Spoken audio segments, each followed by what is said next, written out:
A considerable portion of the happenings of life comes to us without any direct choosing on our part, and such happenings are generally regarded as having no relation to our will or character, but as appearing fortuitously, as occurring without a cause.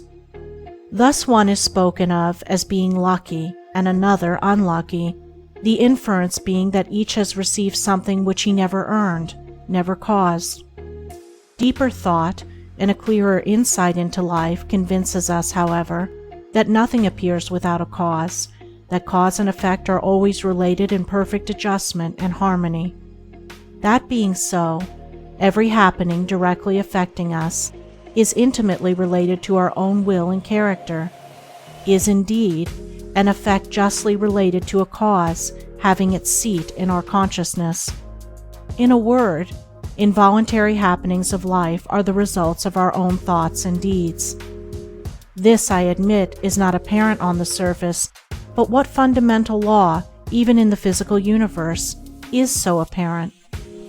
If thought, investigation, and experiment are necessary to the discovery of the principles which relate one material atom to another, even so are they imperative to the perception and understanding of the mode of action which relate one mental condition to another, and such modes, such laws, are known by the right doer, by him who has acquired an understanding mind by the practice of true actions.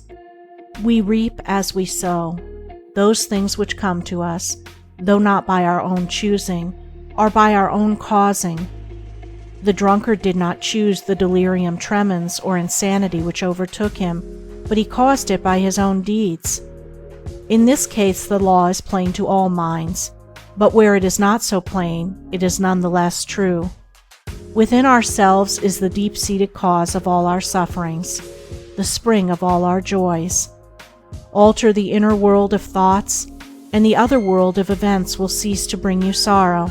Make the heart pure, and to you all things will be pure, all occurrences happy and in true order. Within yourselves deliverance must be sought. Each man his prison makes. Each hath such lordship as the loftiest one's. Nay, for with powers above, around, below, as with all flesh and whatsoever lives, act maketh joy or woe. Our life is good or bad, enslaved or free, according to its causation in our thoughts. For out of these thoughts spring all our deeds, and from these deeds come equitable results. We cannot seize good results violently, like a thief, and claim and enjoy them, but we can bring them to pass by setting in motion the cause within ourselves. Men strive for money, sigh for happiness, and would gladly possess wisdom, yet fail to secure these things, while they see others to whom these blessings appear to come unbidden. The reason is that they have generated causes which prevent the fulfillment of their wishes and efforts. Each life is a perfectly woven network of causes and effects, of efforts or lack of efforts, and results, and good results can only be reached by initiating good efforts, good causes.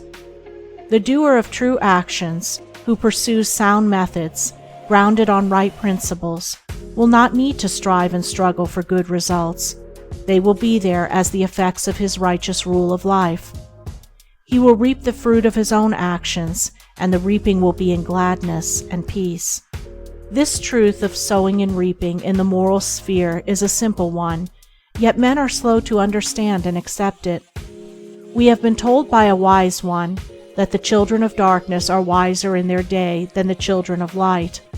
And who would expect, in the material world, to reap and eat where he had not sown and planted? Or who would expect to reap wheat in the field where he had sown tares, and would fall to weeping and complaining if he did not? Yet this is just what men do in the spiritual field of mind and deed. They do evil and expect to get from it good, and when the bitter harvesting comes in all its ripened fullness, they fall into despair and bemoan the hardness and injustice of their lot, usually attributing it to the evil deeds of others, refusing even to admit the possibility of its cause being hidden in themselves, in their own thoughts and deeds. The children of light, those who are searching for the fundamental principles of right living, with a view to making themselves into wise and happy beings, must train themselves to observe this law of cause and effect in thought, word, and deed, as implicitly and obediently as the gardener obeys the law of sowing and reaping. He does not even question the law. He recognizes and obeys it. When the wisdom which he instinctively practices in his garden is practiced by men in the garden of their minds, when the law of the sowing of deeds is so fully recognized that it can no longer be doubted or questioned, then it will be just as faithfully followed by the sowing of those actions which will bring about a reaping of happiness and well-being for all. As the children of matter obey the laws of matter, so let the children of spirit obey the laws of spirit, for the law of matter and the law of spirit are one, but they are two aspects of one thing, the outworking of one principle in opposite directions. If we observe right principles or causes, wrong effects cannot possibly accrue. If we pursue sound methods, no shoddy thread can find its way into our web of life, no rotten brick enter into the building of our character to render it insecure. And if we do true actions, what but good results can come to pass? For to say that good causes can produce bad effects is to say that nettles can be reaped from a sowing of corn. He who orders his life along the moral lines thus briefly enunciated will attain to such a state of insight and equilibrium as to render him permanently happy and perennially glad. All his efforts will be seasonally planted. All the issues of his life will be good. And though he may not become a millionaire, as indeed he will have no desire to become such, he will acquire the gift of peace, and true success will wait upon him as its commanding master.